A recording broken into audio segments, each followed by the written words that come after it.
السلام عليكم ورحمة الله وبركاته سلام ጤና ፍቅር በያላችሁበት የዓለም ጥግ ዳር ድንበር ድረስ አንዋር ነኝ። እንደምናላችሁ ውድና የተከበራችሁ የአኑን የቁም ነገር ቤተሰቦች ዛሬም እንደተለመደው በቁም ነገር በአስተማሪ ወቅታዊ ቪዲዮ ተመልሰን መጥተናል። አልሐምዱሊላህ ረቢል ዓለሚን ኢዳችንን በጣም በአማረና ውብ በሆነ መልኩ አሳልፈናል። እናንተ ጋር ዒድ እንዴት ነበረ? እኛ ጋር በጣም ጥሩ ነበረ። በጣም ብዙዎቻችን የተደመምንበት የተደሰትንበት ደግሞ በመላው ኢትዮጵያ ላይ የሙስሊሙ ብዛት በጣም አነጋጋሪ ሆኗል። አልጀዚራም እንግዲህ ከመካ ቀጥሎ እንግዲህ ሁለተኛው ነው ሲል የዘገበው እንግዲህ በብዛት የተገኘበት በተለይ በአዲስ አበባ ላይ በርካታ አዘጋጆች የተገኙበት ሲል ነው የዘገበው። ይሄ ደግሞ የሚያሳየው ሙስሊሙ በጣም ከጊዜ ወደ ጊዜ እየጨመረ መምጣቱ የሚያሳይ ትልቅ ማሳያ ነው። ዛሬ ኢንሻአላህ ላይ የተባለ ቪዲዮ መጥቻለሁኝ። ይህን ቪዲዮ ሁላችሁ እንዳኳችሁ ላይክ አድርጉ። እናንተ ዒድን የት ነው ያሳለፋችሁት? እኔ ዒድን ያሳለፉት ከየቲም ልጆች ጋር ነበረ። እስቲ የእኛን የዒድ ውሎ በአጭሩ እንመለከታለን። ይህ እኛ ያሳለፍነው ከየቲም ልጆች ጋር እንዲሁም የየቲም እናቶች ከሆኑት ጋር ያሳለፍነው የዒዱ የዕለት ሁለት ጁሙዓን ሰግደን ከዛ ዒድን አብረን ነው ከልጆቹ ጋር ያሳለፍነው። ይሄ ቪዲዮ ምናልባት ከዛሬ ለየት የሚሆናል። እናንተ ብዙ የቲሞች ምስኪኖች አቅመ ደካሞች ሲደሰቱ አይታችኋል። ልብስ ሲለብሱ አሊያም ምግብ ሲበሉ ሲጠጡ እና ነገር ሲደረጉላቸው አይታችኋል። ነገር ግን ይሄ ከዛም በላይ የሆነ ቪዲዮ ነው። ይህንን ቪዲዮ እንዴት ከዛም በላይ ሆነ የሚሆን ነገር ደግሞ እስከ መጨረሻው ድረስ ትከታተሉታላችሁ ማለት ነው። የምታዩት ደግሞ የምሳ ግብዣ ነው። ምሳ ማለት ያው ከጁማዕ በኋላ ስለተገናኘን ያው ዒዱ የሆነው ጁማዕ ነው። ኢዳችንን ሰገድን ወደ ቤታችን ገባን። ከዛም በኋላ ከጁማችን ሰግደን ከየቲም ልጆች ጋርና እናቶች ጋር ተገናኝተን መጀመሪያ የምሳ ግብዣችን አደረግን ማለት ነው። እኛ ይድሬዋለው ከቤተሰቦቻችን ጋር ከእናት ከአባት ወይም ደግሞ ከወንድሞቻችን ጋር ከጓደኞቻችን ጋር ሳይሆን ከየቲም ልጆች ጋር ነው። ይሄ ደግሞ ትልቅ ነገር ነው። በጣም ያስደሰተን ፕሮግራም ነው። ይህንን ወጪ የቻለችን ትናንትናም ነግራቸዋለሁ እንዳን ልብስ የቲሞች እንድናለብስ ያገዘችን እህታችን ነበረች። አረብ ነች፣ መዳም ነች። አሁን ደግሞ እዛው የቲሞቹን አብሉልን ብላን ነበረ። ኢንሻአላህ እኛም ያው ብሩን አብቃቅታችሁ ነበር ያለችን። የተወሰነውን እንግዲህ ለምግብ አድርጉልን ብላ ነበረ። እኛም ከጓደኞቼ ጋር ሆነን የቲሞችን 20 የቲሞችን ለጌትን ካለበስናቸው ከ53 የቲሞች ስናያቸው ደከም ያሉትን ከኛ ጋር ቢውሉ ጥሩ ነው ብለን ያሰብናቸውን የቲሞችን መርጠን 20ዎችን መርጠን ነበረ። ከ20ዎቹ 16ቱ ነው የተገኙት። አጋጣሚ ሁለቱ ቤተሰብ ናቸው መሰለኝ ያልተገኙት። ሁለቱ እናቶች ያው እንግዳ ምናምን መጣብን ብለዋል። ስለዚህ እኛ ከመጡት ጋር ከ16ቱ ጋር እጅግ በጣም ፏ ያለ ደስ የሚል ውሎ አድርገናል። ይህንን ውሎ ስትመለከቱ ምናልባት አሁን ጀምሮ ትናን ነገር የሚወጣ አለ። አሁን ይህን ቪዲዮ ጀምሮ የሚወጣለ ትንሽ ደግሞ ገፋ አድርጎ ደግሞ ሊወጣ የሚያሰበ ሊሆን ይችላል። ነገር ግን እስከ መጨረሻው ብታዩና የእነሱ ደስታ ሊያስደስታችሁ ተገቢ ነው። የቲሞቹ ሲደሰቱ ማየት ያስደስታችኋል ብዬ አስባለሁ። ስለዚህ ይህንን ቪዲዮ ለብቻው እንግዲህ ሰርቼላችሁ ይዤ መጥቻለሁኝ። ኢንሻአላህ ተከታተሉ። ለኔም አላህ አፊያ እንዲሰጠኝ በጸሎት ዱዓ እያደረጋችሁ ሰሞኑን ረመዳን ከ25 በኋላ በጣም ህመም በህመም እየተዳረበ ምናምን ሀሳብ በሀሳብ ሲዳረብ በጣም እያመመኝ ነው። ስለዚህ እኔም በዛው ዱዓ አድርጉ ኢንሻአላህ። እስቲ ረዘመ መሰለኝ ያለ ይሄ ምሳ ግብዣው ብቻ በቃ እንደዚህ እንዝለል ውስጥ ይሄን አሁን እንደዚህ ቪዲዮ ካልተቋረጠ ከባድ ነው። እናንተም እንዳሰላችሁብኝ አሁን ምሳቸውን ግብዣቸውን ጨርሰው ወደ ቀጣዩ የምንድንበት ቦታ ይኖራል። ያንን ቦታ ደግሞ እዚሁ አብራችሁ ታያላችሁ የት እንደምንሄድ ኢንሻአላህ። አሪፍ ቦታ ነው የምንሄደው። ብንጨነቅ ጥብብ እንዳይላችሁ ትንሽ ፈጠን ቢሉ አሪፍ ነበረታ። ሮጥ ቢሉ እነዚህ ሁሉ የምታዩዋቸው የቲሞች ልጆች ናቸው። ከኛ ጋር ዒድን ያሳለፉ ናቸው።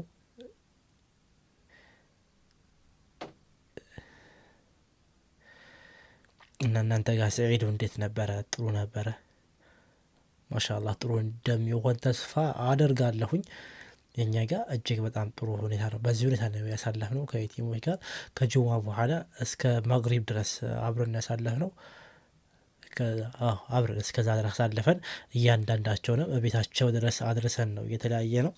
ቤታቸው ድረስ አድርሰን ከዛም በኋላ ደውለን ደግሞ እንዴት ነበረ ውሏችን ብለን ጠይቀናል። እሱንም ጠይቀናል። ውሏችን እንዴት ነበር ብለን ጠይቀን ደስ የሚል ውሎ እንዳደረጉ ነግረውናል። አመስግነዋልም። እንግዲህ ለእህታችንም ያው ዱዓ አድርጉላት። ኮመንቱ በአረበኛ አድርጉት እሺ። ያው እኛ አረበኛ ብንችል እዚሁ ቪዲዮን ራሱ በአረበኛ ነበረ የምሰራው። ኮመንቱ ዱዓ ላይ በአረበኛ አድርጉላቸው። ያው ይህንን ነገር የቻለችን መዳም ነችንና ለእሷም አላህ ኸይር ጀዛዋን እንዲከፍላት ለዚህ ኸይር ስራ አላህ እንዲቀበላት ከዚህ በኋላ በቋሚነት እንግዲህ የቲሞች እንደምታግዝ ነግራናለች። ይህንንም እንግዲህ ሼር እያደረገች ለመዳሟ የምታሳይ እህታችንን አላህ ይጠብቃት። አላህ እንግዲህ የተሻለ ደረጃ ከፍ ያለ ደረጃ ያድርሳት። እንደዚህ ኸይር ነገር በማመላከቷም ትልቅ ምንዳ አላት። ለሷም አላህ ኸይር ጀዛዋን ይክፈላት እንላለን። ለሷም ዱዓ አድርጉላት። እናንተም እንደዚህ ነገር ልትናቁ ይገባል።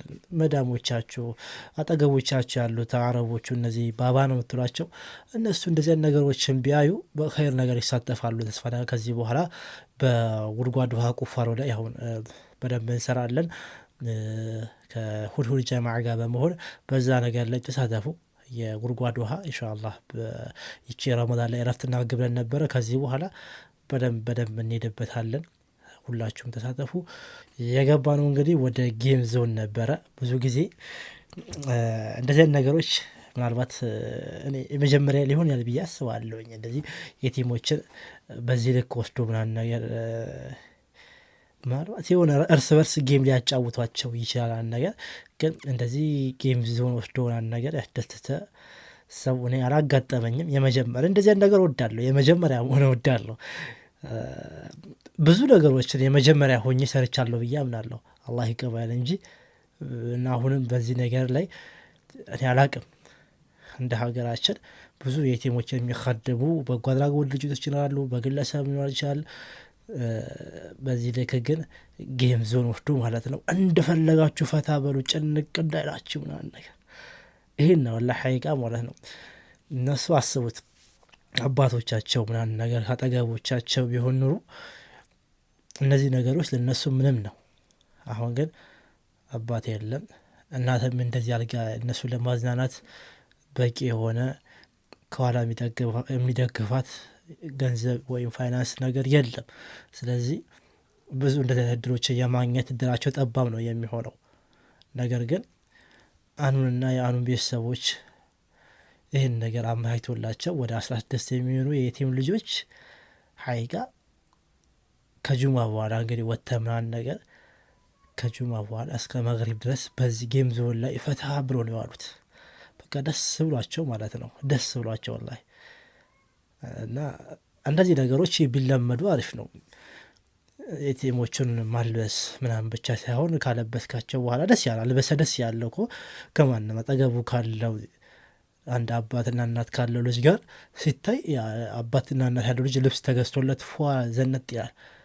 ከዛ እዚህ ጎረቤት ደግሞ ቲም ያለ የሚገዛለት የለም። እኛ ደግሞ ገዝተለት ፏ ስናደርገው ከሱ ምን አላነሰም። በቃ ለብሷል ፏ ብሏል። ግን ወደንም ጠላንም ከዒድ በኋላ ብዙዎቹ መናፈሻ ሄደው ወይ እንደዚህ የልጆች መጫወቻ ቦታ ሄደው ጌም ዞን ሄደው አንድ ነገር ይጫወታሉ፣ ፈታ ይላሉ። እኛም ይህን ነገር ከጓደኞቼ ጋር ተማከረና ለምን እንደዚህ አናደርግም ብለን ተስማማንና ከዛም በኋላ ምሳቸው ከጋበዘን በኋላ ያለ ገደብ ማለት ነው እስኪ ሰለቻቸው ድረስ አጫወትናቸው። ምናልባት ይሄን ሳምንት በሙሉ ለጓደኞቻቸው የሚነግሯቸው ነገሮች አግኝተዋል ማለት ነው። እንደዚህ እጂ ተጫውቼ ምናምን የሚሉ ማለት ነው። ደስ ብሏቸው ነው ያሳለፉት ሐቂቃ ማለት ነው። የእነሱ ደስታ ደግሞ የኛ በቃ ምንም አልደከመንም። ወደዛ ስንል ና ይሄንን አጫውተኝ ብሎ ሲጎትቶ ምናምን ነገር ደስ በቃ የሆነ እንደ አባት እነሱም እንደ ልጅ ሆነበት ሲያዙ የነበሩት እኛ እንደ አባት ይሄን አጫውተኝ ሲሏችሁ በቃ ትደስታላችሁ። ምንም በቃ ድካም የለም፣ ደስታ ብቻ ነበር የነበረው። የእነሱ ደስታ ያስደስት ነበረ እና በቃ እነሱ ልክ አንደኛ ስታጫውቻት ትመጣና እጅት ይዝና ያን ነው ፈልገው ታያለች። ያን ነው ፈልገው ደስ አይለም። እንደዚህ ነገር በቃ እነሱ ከአባታቸው ቢኖር ኖሮ ይሄን ነው የሚያደርጉት አለ። እነሱም ያ ስሜት እንዳይነው በቃ አባቴ የለም ስሜት እንዳይሰማቸው እኛ ማድረግ ያለብን ያን ነገር ደግሞ በሳካ ሁኔታ አሳክተናል ብዬ አምናለሁ። ይህን ስራችን ደግሞ አላህ ይቀበለን እኔ በጠቅሉ በጣም የተደሰኩበት ጊዜ ነበረ። ዒድን ለመጀመሪያ ጊዜ ነው እኔ ከቤቴ ውጭ ያሳለፉት። ቤተሰብ ኖረም ተጫወትንም ቡናም ተፈላ ተጠጣም ተኝቼ የማሳለፍኩኝ ቤት ነው ማሳለፈው። አሁን ግን ያደረግነው ምንድነው እኔና ጓደኞቼ ጁማ ሰገድን። ከጁማ በኋላ ካሉበት ለቀም አደረግናቸው በመኪናችን። ከዛ ይዘን ምሳ ጋበዝን። ከዛ በኋላ ወደ ጌም ዘን ሄደን ፏረግናቸው። እነዚህ እንዳለ የምታያቸው 53 በተከታተልና ቪዲዮ ለቀቁላችሁ 53 ውስጥ ናቸው። 53 ልብስ ያለበስናቸው ቲሞች አሉ። ትናንትና ያንን ቪዲዮ ላያችሁ ገብታችሁ አይታችሁ እዛ አካባቢ ላይ ያሉ ደግሞ እህቶች አሉ የሚረዱ እነሱን ብታዩ ደስ ይለኛል። ከዛ ያንን ካደረግን በኋላ ደግሞ እንደገና ምን አደረግን? እነዚህ ከ53ቶችን 20 ሰው መረጥንና ከዎቹ 16ቶቹ ተገኙልን። ከ16ቶቹን ደግሞ እንደዚህ ወስደን ፈሻልን ተጨዋወትን። ከዛ ይሄንን ጨዋታ ከጨረሰን በኋላ አይስክሬም ምናምን ነገር ገዛላቸው። ደግሞ አይስክሬማቸውን እየላሱ ወደ ቤታቸው ቆስቆሰውት መጡ ማለት ነው። ይህን ይመስላል አጭሩ ነው እንጂ የነበረው የጨዋታ የደስታቸውን ነገር እያንዳንዱ ቢቀረጽ ምናልባት 2 ሰዓት 3 ሰዓት ሊፈጅ ይችላል። ግን እኛ ቆረጥ አገን ያመጣላችሁ ማለት ነው። በጣም የተደሰኩበት ጊዜ ነበረ። ለመጀመሪያ ጊዜ ዒድን በዚህ ሁኔታ አሳልፌ ያለሁኝ። ግን በጣም ፍጹም የሆነ የደስታ ጊዜ እኔም ሆነ ጓደኞቼ አሳልፈናል ማለት ነው። በአጠቃላይ እናቶቻቸውም እንደዚህ የየቲም ልጆች እናቶችም ተደስተዋል። በውሏችን ተደስተዋል። አላህም በስራችን ይደሰት ኢንሻአላህ። ከዚህ በኋላ እንደዚህ ነገሮችም ይቀጥላል። ዒድ ሲመጣ ብዙ ኸይር ስራዎችን በአላህ ፍቃድ በዚህ ቻናል ላይ እንሰራለን። እንደዚህ የቲሞችን እናስደስታለን። እንዲሁም ደግሞ ከሁል ጀማዓ ጋር በመሆን ደግሞ በርካታ ኸይር ስራዎችን አብረን እንሰራለን። የዛሬን ውሎዬን እንዴት አያችሁት? ምናልባት ይህ ቪዲዮ ያለቁበት በእለቱ አንደኛ የራሱ የቻለ ቪዲዮ ስለነበር፣ ሁለተኛ ነገር ደግሞ ትንሽ ህመም አስተኛኝና ለመቅረጽ አልተመቸኝም። ለዛ ነው አሁንም በግድ ተነስቼ ነው ሀይቃ የቀረስኩት። ያው ምናልባት የሚለቀቅበት ሰዓት ራሱ እስከ 6 ሰዓት ሊፈጅ ወይ 5 ሰዓት ወይ 6 ሰዓት ነው የሚለቀቀው። አምሽቼ ነው እየቀረስኩ ያለሁት። ስለዚህ ለእኔም ዱዓ አድርጉ ጀማዓ ኢንሻአላህ። በዛሬ ቪዲዮ ደስታችሁን የሰማችሁ ስሜት ብትነግሩ ደስ ይለኛል። በቀጣይ የተሻለ ቪዲዮ እንገናኛለን። ሰላም አለይኩም ወራህመቱላሂ ወበረካቱሁ።